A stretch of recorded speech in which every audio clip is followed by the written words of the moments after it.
To set up the hotspot on Motorola Moto G86 5G, first of all, we'll need to open a settings on our device. Next step is to move to the network and internet options, where we should be able to find hotspot and tethering.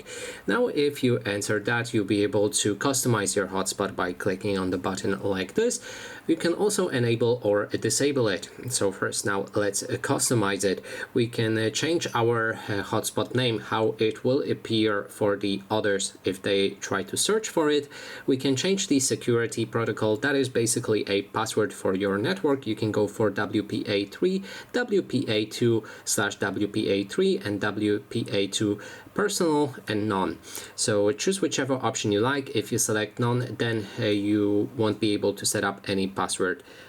In this case, let's go with that, and then we can change our password, or if you don't want to change it, you can see your password right there.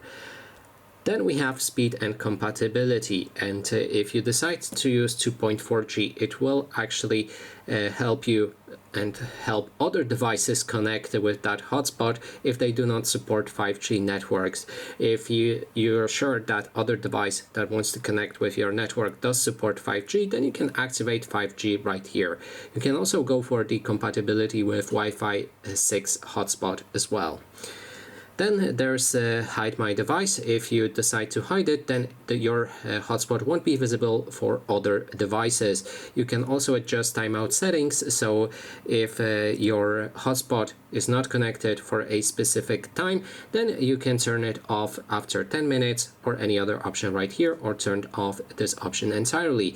You can also click on manage devices to see all of the devices currently connected with your hotspot.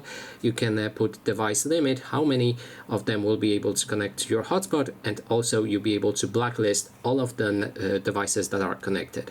So that is basically everything. Thanks so much for watching.